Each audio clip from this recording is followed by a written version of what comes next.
my wife and I were out for a walk, and we were walking back, and an electricity pylon kind of exploded about 100 yards in front of us, with great showers and sparks all over the place. So actually, we're quite fortunate that we weren't standing underneath it.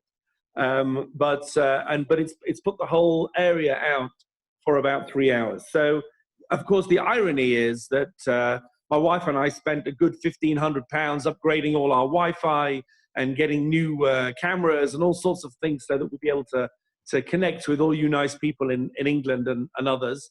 And of course, the reality is I'm sitting here in the dark on my phone and all the electricity is completely useless. So a living example of, as I say in Yiddish, Mensch tracht und Gott lacht, that there is no way that you can predict exactly what is going on. In fact, I didn't even print off a source sheet for myself because I assumed it would be on the screen. So I am now actually using another phone to read the source sheet for myself, and Rabbi Fine will be sharing it. So it's a little bit, as they say, Heath Robinson, but we'll make it work. We'll make it work, Be'ezrat Hashem. I mean, hopefully by next week, we will be all singing, all dancing, lights blaring, music playing, and we'll all be good to go. But for now, we'll manage with this. So first of all, I'd like to thank Rabbi Fine very much for inviting me to give a shir. It's a real pleasure, it really is. And next week, hopefully I'll be able to see more of your faces. I'm not on a gallery view right now. I can see Rabbi Fine's happy face, which is always good. But the topic that we're dealing with 4 or 5 really fascinating topics over the next 2 weeks, 3 weeks, 4 weeks actually, Mi'etz Hashem, which are all not only topics in their own right, but they're all topics that present material that you can apply in other areas. Meaning that they're really fascinating foundational issues. And certainly today, we'll see this in vaccination. Vaccination itself is a very specific topic, but the issues that come up in vaccination are very applicable in many, many areas of life. So what I'd like to try and do with you over the next 4 weeks is not just look at specific issues, but see how those issues throw up sources which are applicable across the board. So let's have a little talk about vaccination. In order to give you a little bit of an interesting background to this, obviously about a year ago, a lot of people were talking about measles. And nobody's really talking about measles anymore because we've all got other viruses to talk about. Well, measles is true, this is a bacteria, but we've got other things to talk about. Actually, measles is a virus. I don't know, whatever. I'm not a doctor. I'd be very happy if there are doctors that can input into things. That will be good as well. But the big difference, of course, between measles and coronavirus is that we don't have a virus. We don't have a vaccine for coronavirus, and we do for measles. And therefore, about a year ago, we were all having a conversation about anti-vaxxers and pro-vaxxers, etc. This actually just came up a couple of days ago. We have Be'ezrat Hashem, a group of girls who are coming in to our seminary as long as the flights once again running by August, September. And we have a parent WhatsApp group, and on the chat group, so one of the parents raised a very interesting issue, which is when my daughter's in Israel away from home for a year, and a vaccine becomes available for COVID, how can I make sure that my daughter gets the vaccine even though she's not Israeli? Obviously, interesting question, to which another mother immediately jumped into the group and said, under no circumstances do I want my daughter to have an experimental vaccine. Please guarantee me that she will under no circumstances have a vaccine. Which is very interesting because you there had just a conversation between 2 parents about a vaccine that doesn't even exist yet, but trying to, on both sides of one of them very much wants it, one of them very much doesn't want it. The question is, what does the Halacha have to say about this? The answer is a great deal. And we're going to have a look at that right now. So I actually have on my website, if you're interested in this topic in more detail, I have a more detailed 2-part series on this. And I've given you when maybe Rabbi Fine, if you don't mind sharing the sheet, now will be a good time. At the beginning of the sheet that you have, and by the way, if you want the sheet, I'm more than happy to email it to you. That would be absolutely fine too. Or WhatsApp it to you. Very happy to do that. So that hopefully, here we are, fine. So I don't know, on my phone, I was able to maximize that. So hopefully you will be able to do that as well. I can see Rabbi Fein is already doing that. Excellent. Thank you so much. So really the sheet that I've given you here on the phone is a slightly abbreviated, well, actually quite abbreviated version of it, because as I say, I have a two-part series on the website, which you're more than welcome to pull off. Okay, let's have a look at the basic outline for this. I'm sure everybody knows, and as I said at the beginning, I'm not a medical person. I'm a lawyer by training. So if you want legal advice, I'm happy to oblige. But if you want medical advice, I suggest strongly you don't come to me. But I'm sure people are aware of the background to vaccines. It was evident to people for already 1,000 years that if you gave people a very low dose of the disease, if you actually took smallpox from someone who had it and sort of rubbed it into someone who didn't have it, there was a good chance that you would protect them in the future from taking from getting full smallpox. There was a pretty fair chance you would kill them in the process. And therefore, people were dealing with what at the beginning was quite a dangerous procedure, which was to give people a live dose of the virus in order to hope that gave them some kind of inoculation. They didn't know, of course, how it worked.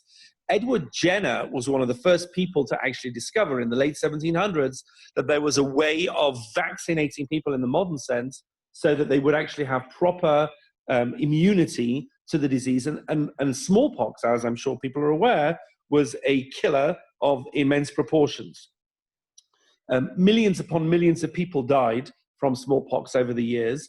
And to try and find some kind of a cure for that was obviously a major, major undertaking. One of the first sources that we're going to see now from the end of the 17th, beginning of the 1800s, is the Tiferes Yisrael. And the Tiferes Yisrael, which is a commentary on the Mishnah, Rav Yisrael Lipschitz, he lived in Vienna, I believe, in the late 18th century, early 19th century.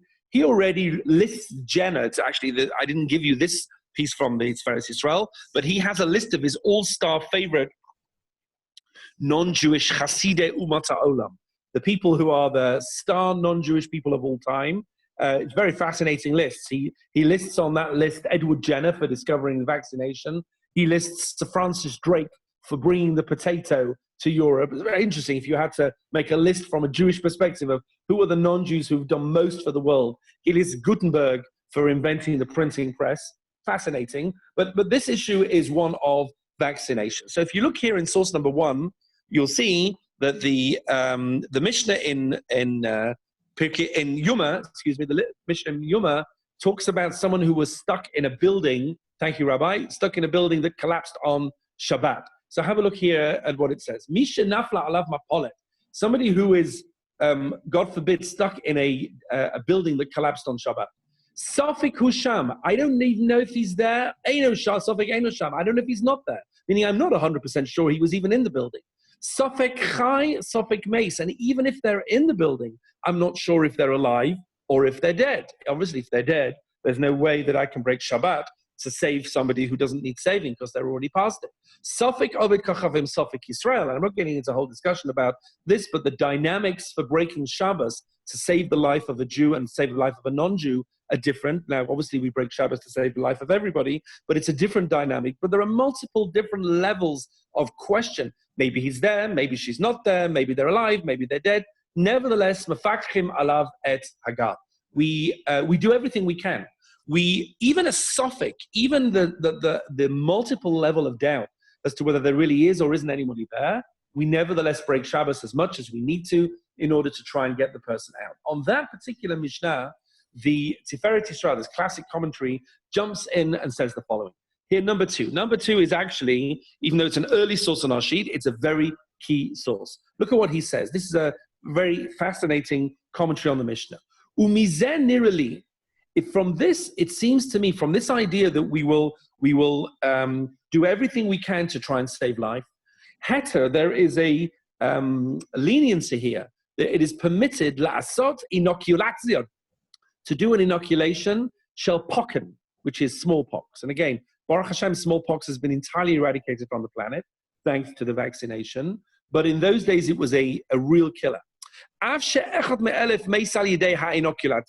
though he says 1 in 1,000 people may indeed die from the inoculation, even though the vaccination itself is dangerous. Now, today, the levels of people who are become sick from vaccinations is far, far less than 1 in 1,000.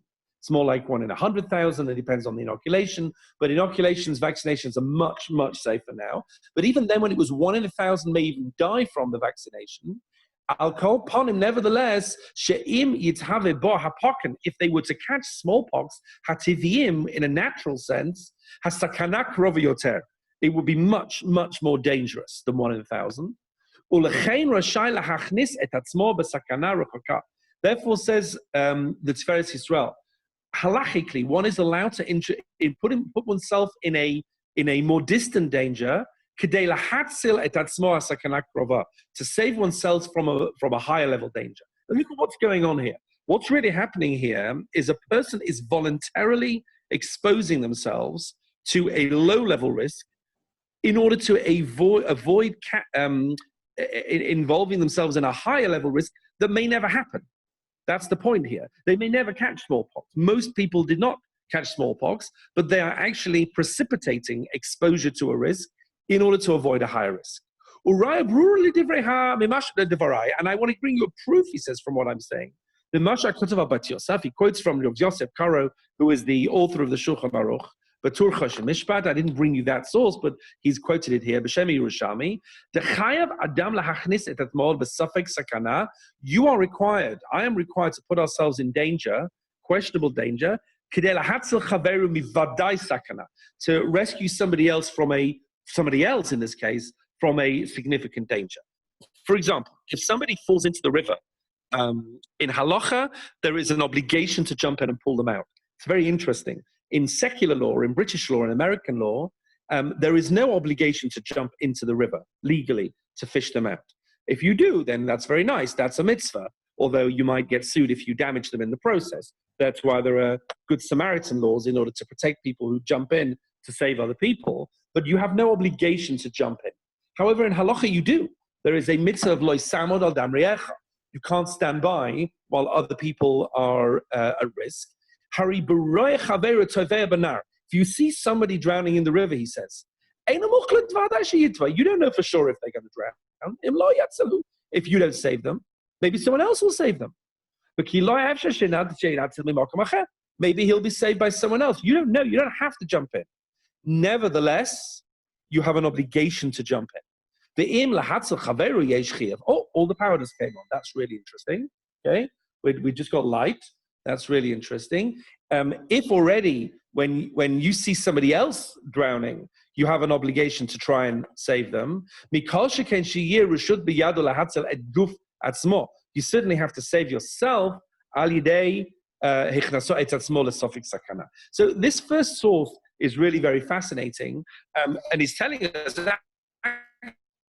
that if you have to jump into a river to save other people, then all the more so you have to jump into a river to, as it were, to take an inoculation, a vaccination, to save yourself, okay? So I just want to check with you, Rabbi, are you still hearing me and seeing me loud and clear?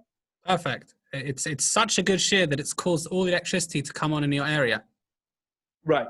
Okay, good. So if you're already hearing me and seeing me, then we can stay like this for now. I mean, meaning if I needed to, I could try and boot up my computer, but that itself is going to take time. So maybe it's not worth doing that if you're already seeing me. And there is a good chance, of course, that electricity will go off again in another 3 minutes. So if we're on a roll, let's stay on a roll. So where are we with this?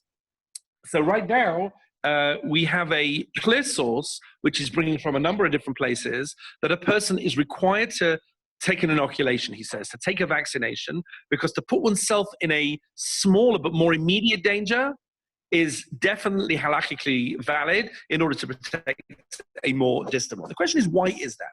Why should that be? What are the halachic parameters of a person actually putting themselves in danger or taking steps, if you like, to protect themselves from other dangers? So let's go on a little bit and have a look at some of the other sources here. If you look down the sheet a little bit, you'll see that there are basically a few levels. Just before we get down to number 5, let's look at 3 and 4. there is a mitzvah in the Torah itself to protect your health. This is something that we haven't really looked at yet. But if you look at number 3, Rabbi Nosson Aimer, Minayin shelo yigdal adam kelev ra betoch beisai. Why are you not allowed to have a vicious dog in your house? V'al yamid sulam ra'ua betoch beisai, or not even have a shaky ladder that someone could fall off on your house, in your house. Talmud loimer loy sasim damim beveisecha. You may not put people in your home, in your life, into danger. And there is a corollary of that, which is number 4, where the Chumash Dvarim says, take good care of yourself, look after yourself very well. And the rabbis understood from this in number 5, in the Gemara in Brachas, Tan Rabbanon, there was someone davening in the street, and I'm just going to summarize this maybe outside the sheet. A ruler came along, someone on a horse, who was going to basically kill them. He asked them, Shalom Aleichem, he never responded. He said, I could have killed you, but it says in your Torah, you have to look after yourself very carefully. Why aren't you looking after your health? This is an interesting Gemara where basically it's clearly pointing out that a person has an obligation in almost every situation to look after one's health. And actually the Halacha sets out 3 different levels. And this is really what I want to try and explain to you going forward into the, sorry, I've just lost my sheet here on my other phone. Sorry about this. Yeah, just 1 second. 1 second, just 1 second, please. Sorry, if you can get back on my phone, that phone will be more helpful. Get back on your phone, please. That's okay.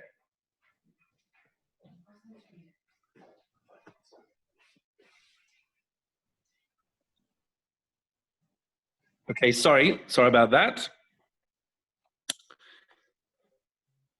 Okay, so basically there are 3 levels. And this is, I think, is something that people aren't necessarily aware of, that there are 3 levels of protecting oneself from danger.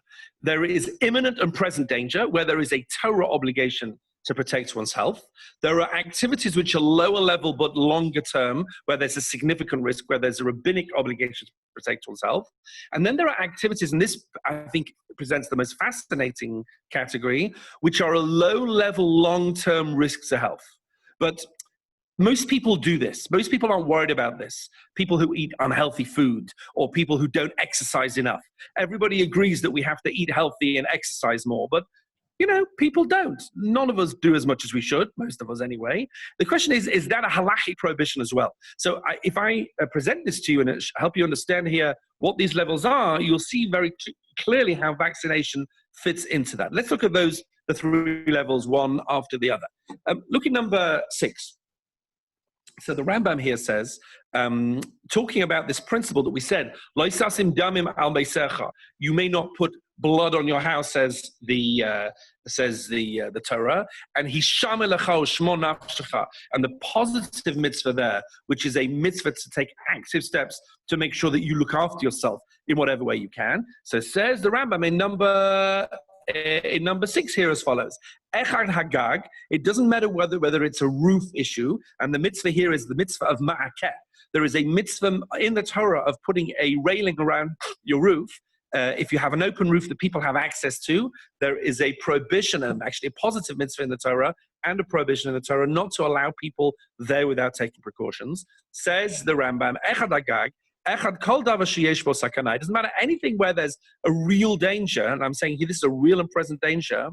V'roeh sheyikashel bo adam, and it's really possible a person might hurt themselves v'yamut, and they might die. Kamay shehaita lo be'er. Let's say you had a pit in a well in your backyard, or bore, or a pit b'chatzero in your property. Ve'in sheyesh b'hem mayim, ve'ein b'hem mayim. Doesn't matter if there is water or there isn't water. Chayav la'asot. Chayav. This is a Torah mitzvah. Chayav la'asot lahem chulya gvora. You have to make a fence, some kind of a partition, a sarat tfachim of at least 10 tfachim high. That's about 30 inches high. What's that, about 3 feet? Or asot lahem kisur, at least make some kind of a cover, so no one's going to fall in. And here's an important line. Anything where there is a real and present danger to health, Mitzvat aseh lahasiro lisham mimenu. There is a positive Torah mitzvah to avoid it. Ulizar b'davei yafe yafe, and to take whatever steps you can to do that. Shneimar, as it says, hisham elacha ushmor nafshecha. You have to take positive steps to protect your health. The imloi hitzir, and if you don't do that, the and you leave those things in your control and don't avoid them, bitel mitzvah saseh, you are breaking this mitzvah, and you're also doing a negative mitzvah. So the first level, where there is a real and present danger that people have, that they could, either they or other people could be in real life-threatening danger. There is a mitzvah from the Torah to actually, there's a mitzvah from the Torah to actually, to actually correct that and to do whatever they can to avoid that. Fine. Okay, if you look here in number 7, you'll have a look at the next level, where there is not a real and present imminent danger, but there is a low but significant risk. And here the Rambam is going to spell out that there is a rabbinic mitzvah. Okay, if you look in number 7 here, you'll see as follows. Harbe dvarim asru chachamim. There are many areas that the rabbis, where there is no real and present danger, but there is a danger nevertheless. The rabbis prohibited mipnei sheyesh behem sakanat nafashos, because there's a possible danger to health. And anyone who says, oh, I don't care, I'll take a risk. I'm happy with risk. I'm a risk taker in life. Why do other people care about this? Or he's just not bothered. That is a rabbinic prohibition. What kind of thing are we talking about here? He's not talking about the kind of being on the roof without a railing. Being on the roof without a railing is a real danger right now to you or to other people. These are longer term things, but they're nevertheless real. Look at the examples. Ve'elohim, such as a follows. Onto a pipe with a downpipe, a gutter to have a drink, and then take a drink. You don't know what's going to come down the pipe. Okay? Don't go to the river at nighttime and take a drink, or from a pool or a pond. You might swallow a snail of some kind. But who ain't right, you won't even see it. Don't drink, and this is a fascinating example, don't drink water, and by the way, this is not just water, but other liquids, milk, wine, etc. Magulin which have been left uncovered.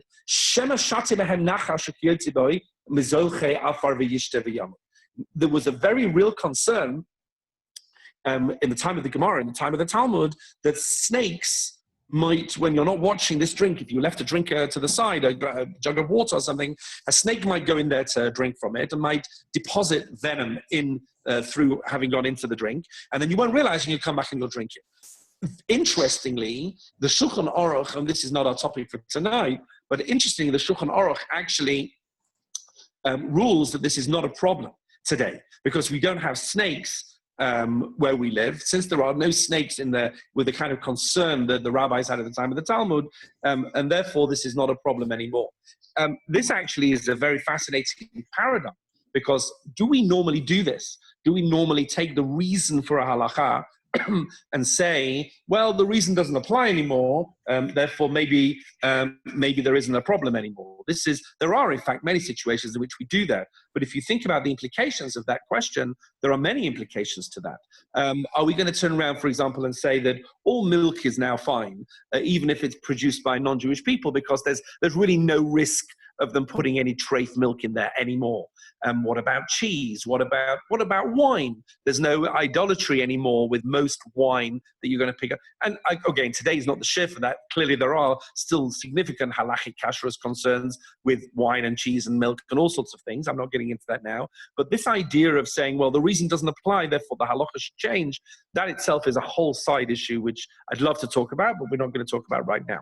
But here you see a whole list of things that it's not going to be life-threatening right now, but it's a really bad idea. Most people would put in this category smoking. It's interesting. About 40 years ago, Rav Moshe Feinstein has a tshuva about smoking, where he says, look, a lot of people smoke and not everybody dies from smoking, and he doesn't put it in this category. But pretty much everybody including his own family, comes along and says, but one second, if he was writing this tshuva, this response today, 40 years later, so he would for sure put it in this category. And the Shulchan Aruch brings this down and actually refers here to plague situations. If you look at number 8 for a second, he says, Tzarich li'zar milit en maus b'piv. He brings the example, don't put your mouth on a pipe, don't put money in your mouth. Interesting, don't put cash or coins into your mouth because there may be spittle on them, maybe people are infectious. Money actually is extremely dirty. And one of the things that they're doing right now is trying to phase out money because that is a really unnecessary risk of disease. But the Shulchan Aruch, written in the 1600s, already, 1500s rather, 16th century, already records this. Says the Ramah, similarly, you have to avoid, here in the Rashi script in number 8, anything that brings people into danger. Why? And he gives a very important principle here, which we haven't looked at yet, but we have to see right now. Kisakanta chamira mi'isura. Because the halacha takes danger to health more seriously than halachic prohibitions of a more ritual nature. Meaning, if there is a substance, if there's milk in your chicken soup, which is less than a 60th, then we will halachically ignore the milk. It is considered to be batel, it's nullified. However, if there is some kind of a dangerous liquid or a chemical of some kind or whatever that we consider to be dangerous, then we will not treat it as being batel. We will not treat it as being nullified because this principle, sakante chamira mi'isura, danger to life is more concerning halachically even than other halachic prohibitions. And therefore he goes on to say, and therefore if there's a plague in town, get out of there as soon as you can. There's actually a fascinating Mishnah Brura, which I didn't bring you. The Mishnah Brura was living in the late 19th century. The Mishnah Brura says that in the event of a cholera epidemic, if anybody's interested in this source, I can point it out to them. In the event of a cholera epidemic, everybody should go outside only wearing a mask that covers their nose and mouth. Interestingly, wearing masks is not a new thing in Halacha. People have been wearing masks for many, many years. Actually, I just had an idea. Second.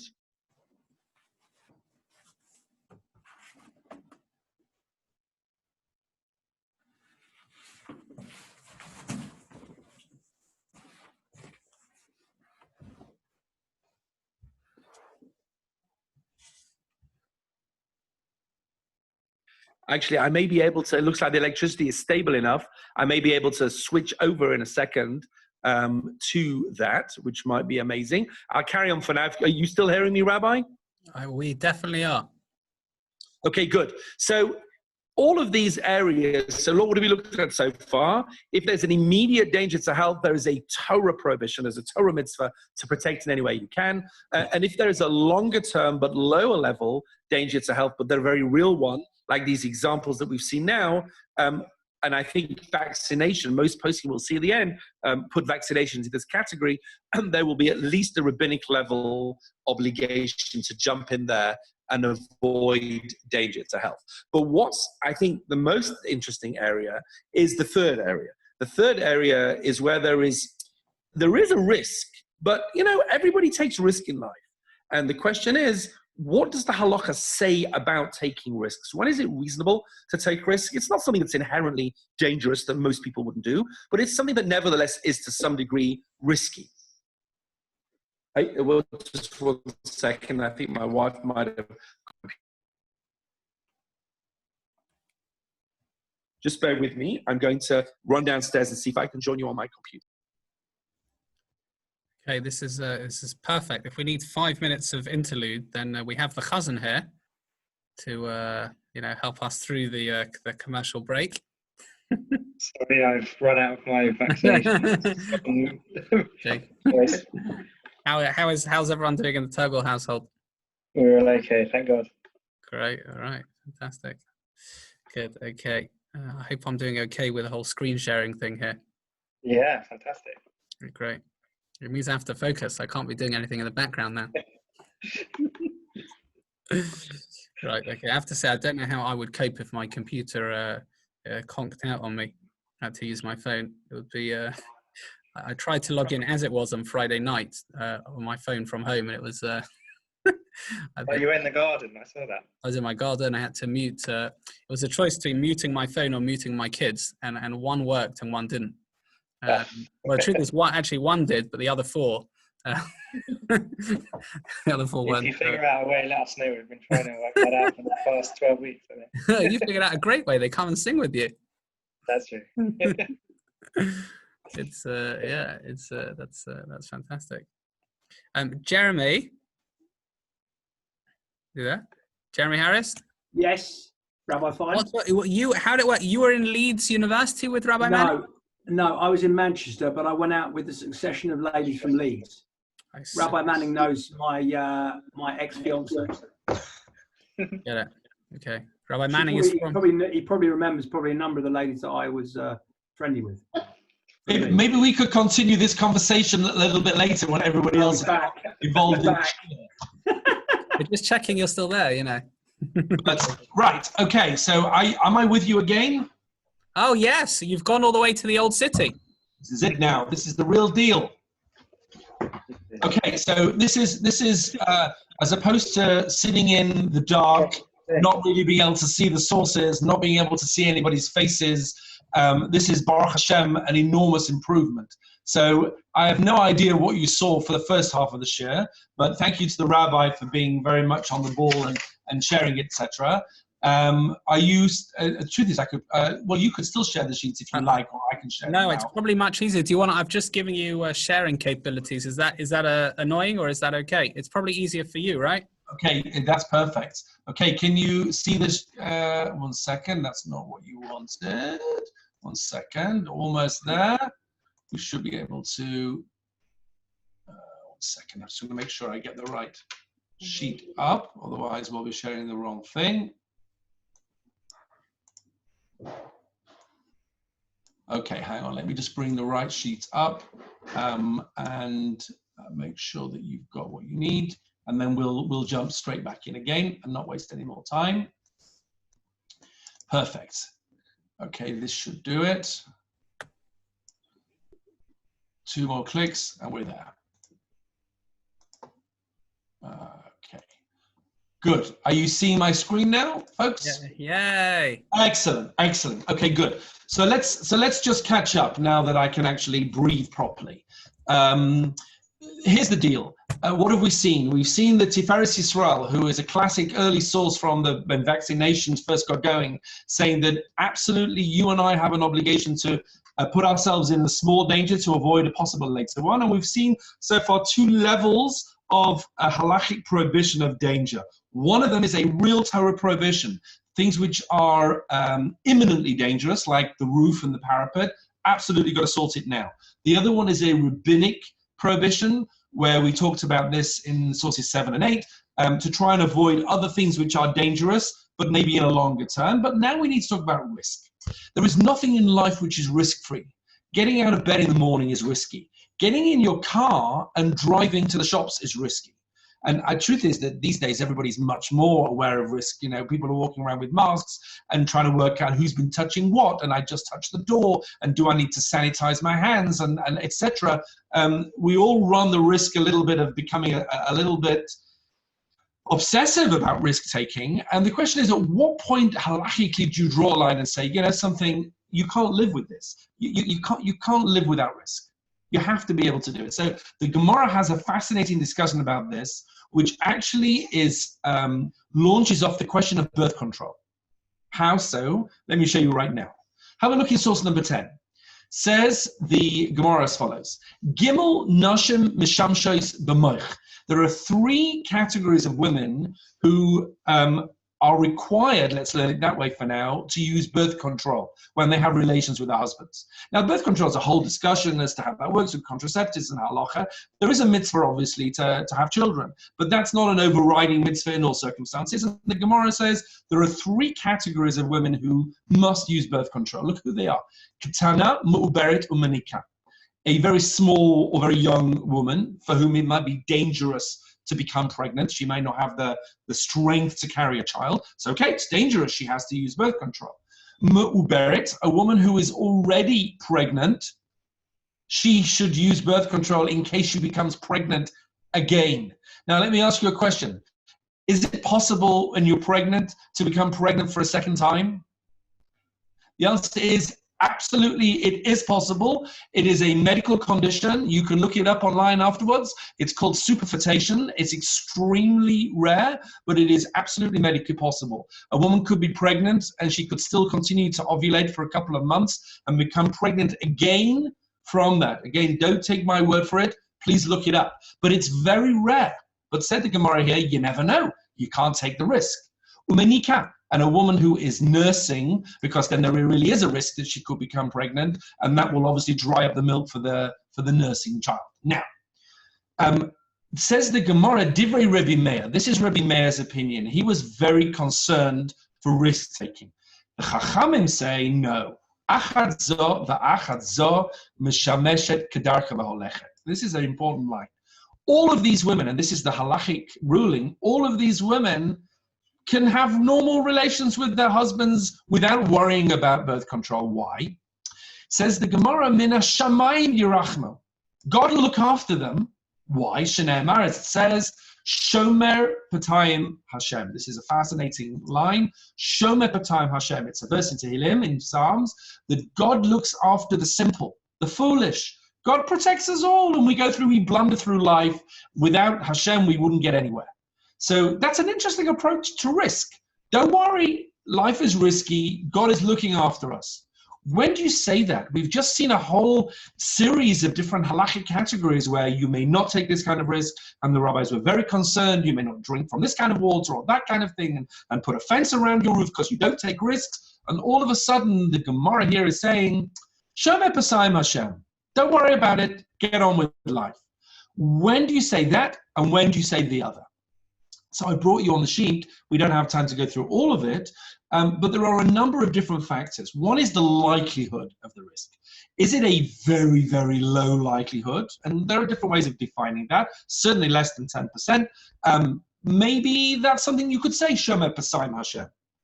And there's a whole discussion about how to work out what is the level of risk that you've got. Is it a risk now as opposed to a potential risk later? What would fit into this kind of argument?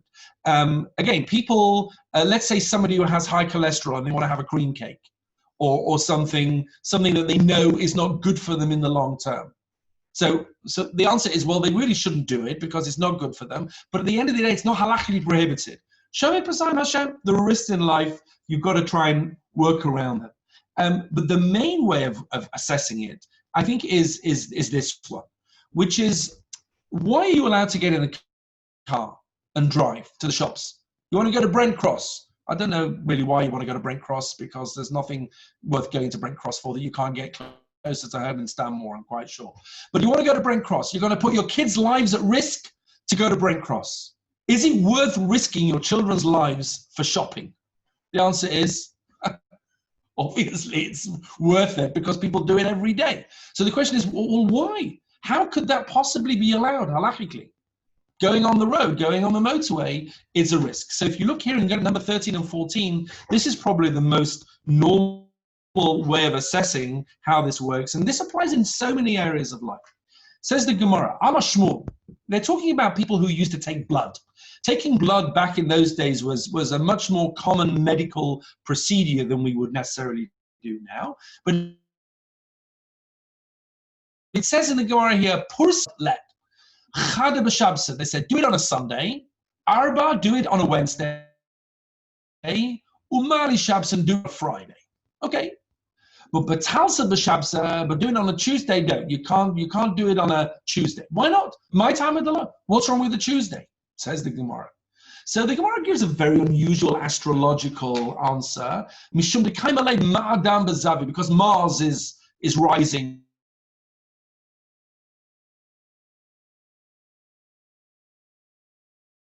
And you don't want to mess with the astrology.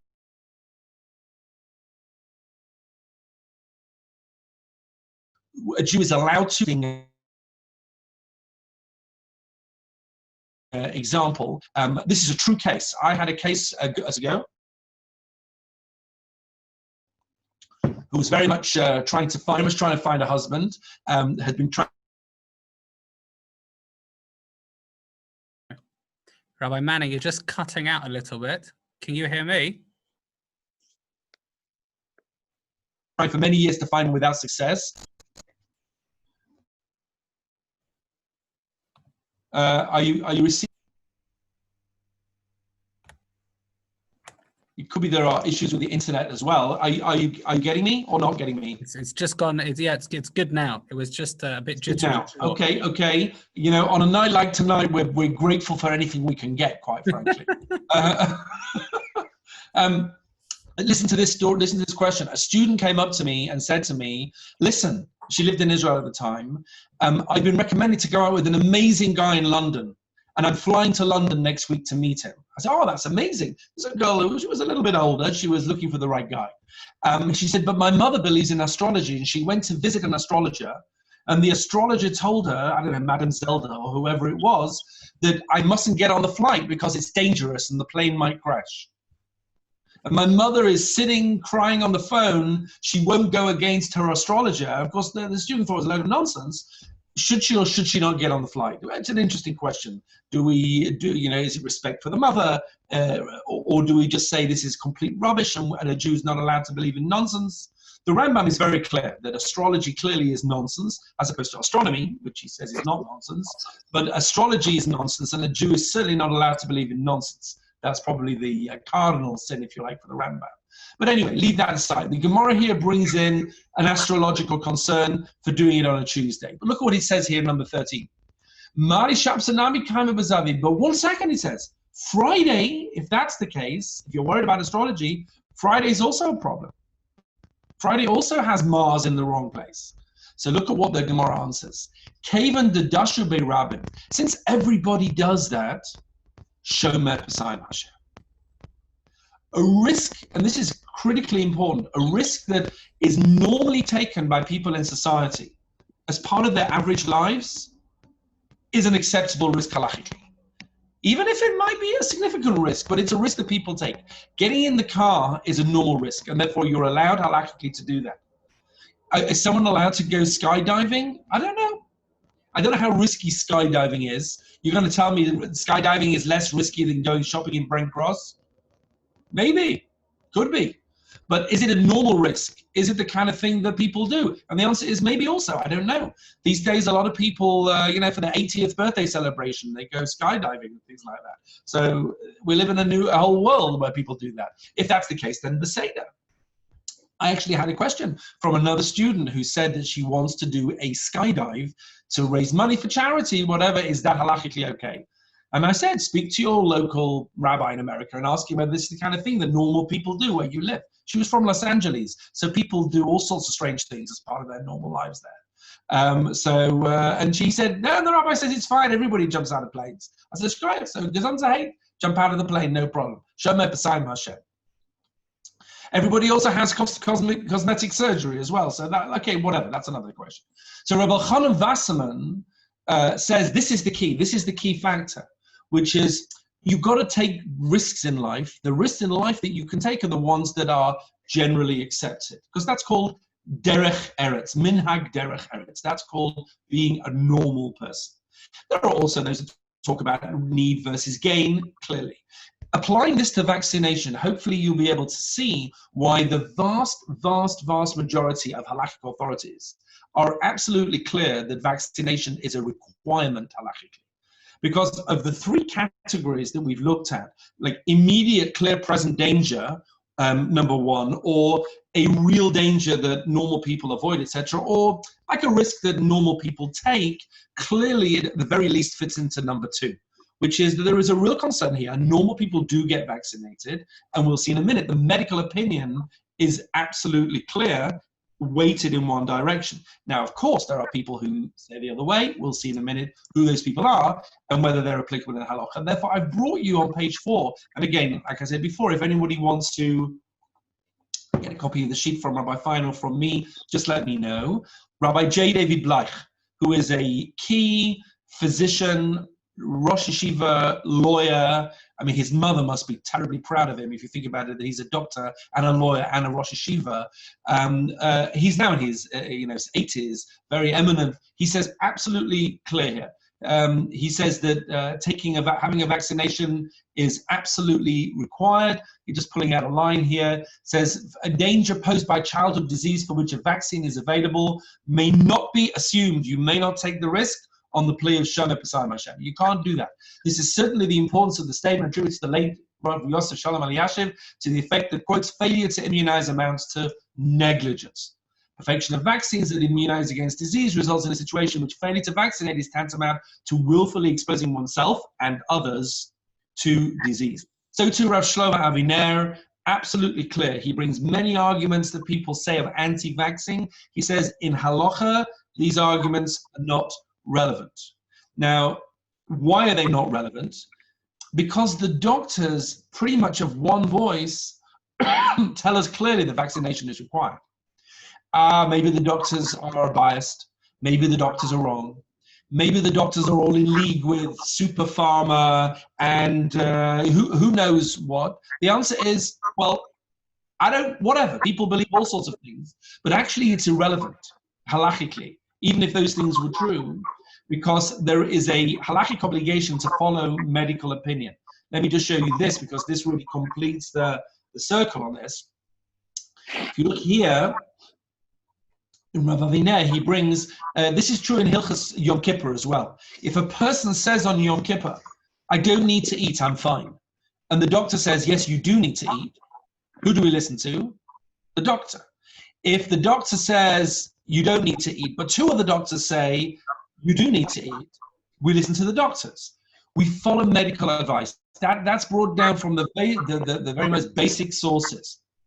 If you're here, number 21, Rav Aviner says, there are indeed physicians who are in favor of vaccinations, but others are against it. I must say that there are almost no doctors in regular practice who are against vaccination, but let's say some are. How can we know what to do? Perhaps everyone should choose based on what seems best to them, asked Rav Aviner. Rav Shlomo Aviner, very important posek in Israel. If so, it would be better not to be vaccinated, since the Sheva al Tasa, doing nothing when faced with an uncertain risk, is best. He answers, absolutely not. Just as in disagreements between rabbis we follow the majority, so too in a disagreement between doctors.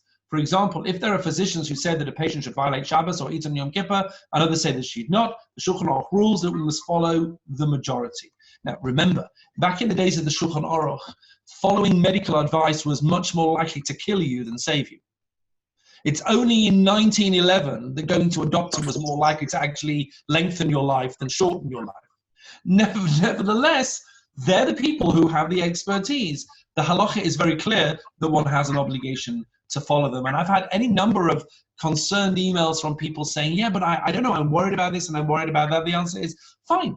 But if the medical opinion is overwhelmingly one direction, that's the halachic way that one is required to go. And a parent would have an obligation to do that for their children as well. There is a discussion going on as to whether a parent would be allowed, whether a school can exclude a child who has not been vaccinated. That's an interesting question as well.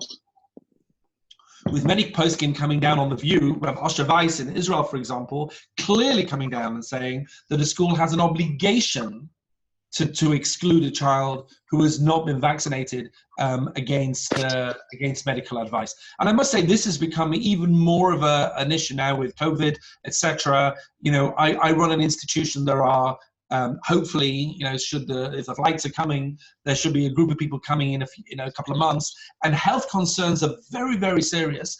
And overall, it has to be guided by the doctors. That's the halachic parameters as well. So just to summarize where we are, maybe I'll take a few questions. Just to summarize where we are with this, I think it's actually a very, very clear, pretty much, you know, black and white, cut and dry halachic issue that where the medical establishment recommends vaccination, then a person is halachically obligated to do that. They take a small risk having a vaccination. They are allowed to take that risk in order to prevent a higher risk. And that small risk is an acceptable risk because that's a normal risk in society. What is not normal is going against medical advice and saying, you know, I'll hope for the best. That is not acceptable. That would fall into one of the other categories of either imminent danger or at least a real danger in the longer term. So actually on this particular issue, I think it's a fairly straightforward answer, even though there are some people who are very anti-vaxxer in their attitudes. And okay, people believe all sorts of things. I'm not getting into that debate, but I don't think halachically it matters. Even if all the anti-vaxxers are right about the facts, which I don't think they are, but even if they are, we still have to follow the medical establishment, which is telling us to vaccinate, because that's the way that we have to go. But I think the interesting thing, just to finish off, is applying these parameters of risk taking to other areas in life. We often have questions. Is it safe to go out for dinner now or not? I mean, that seems like a strange thing to say, right? But in the middle of 2020, in the world we live in, that's the kind of question you're going to have to ask. Well, am I exposing myself? Someone might be infected.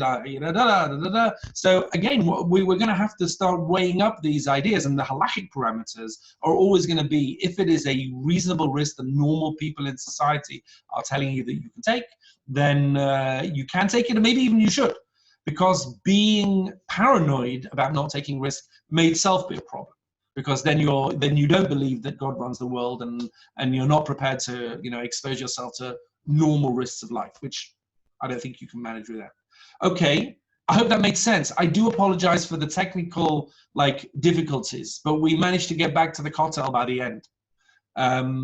Questions? It's a tight enough group if there are any questions. And that's the story of Jewish history, Rabbi Manning.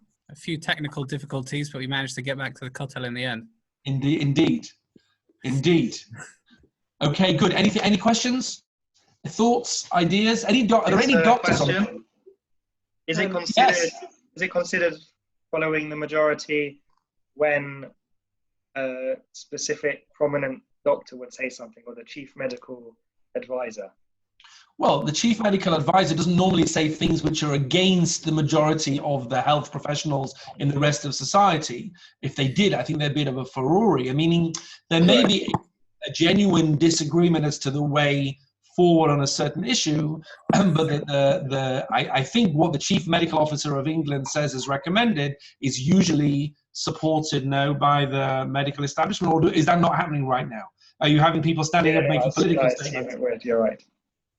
So it's a good question. Meaning, what you're finding in countries now is a debate, is a dispute between the tourism ministry and the health ministry as to whether you should open this or close that. The best thing to do at the end of the day is to go to your own doctor, clearly halachically, because your own doctor weighs up your own circumstances, and if he thinks this is worth doing, then fine. I don't know if you can trust politicians on anything, quite frankly. Halachically. But, yes, it's more of a contribution than a question, but you were asking of trying to think up a variety of examples on something which I would term as like a calculated risk. Yes.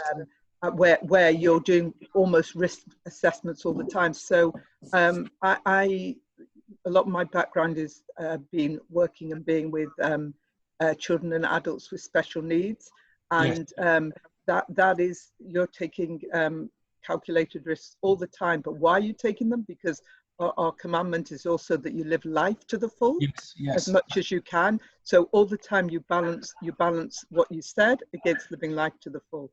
Definitely. And that's why categorizing those levels of living life to the full doesn't mean driving at 100 miles an hour down the motorway without a belt on, even though that's an experience. But other areas it clearly does. There's a few raised hands. Mr. Weiss had his hand raised over there. Yes. Going back to what you said right at the very beginning with those two mothers. Yes. And the second mother said, I don't want my daughter to try something experimental. So we're not talking about ordinary risk. We're talking about something that's experimental, which once it's tested may be perfectly okay to use, but until then it's not. What's the situation there for an experimental vaccine? Well, you see, that's going to be very interesting, isn't it? I can assure you that as educators, we don't do experimental vaccinations on our students just to see what's going to happen. We would obviously only recommend a course of treatment if the doctors recommended it. An interesting question would be, what would be if, let's say, the Israeli medical establishment recommended this drug, but the American or the British medical establishment did not recommend it. That's an interesting question, it might come down to an issue of insurance at the end of the day, which is different. But I would say the other way around. If in Israel requires that if you're living in Israel, everybody who can has to have this vaccination, let's say, because that creates a herd immunity for the whole community, then I would have thought we would be. Oh no.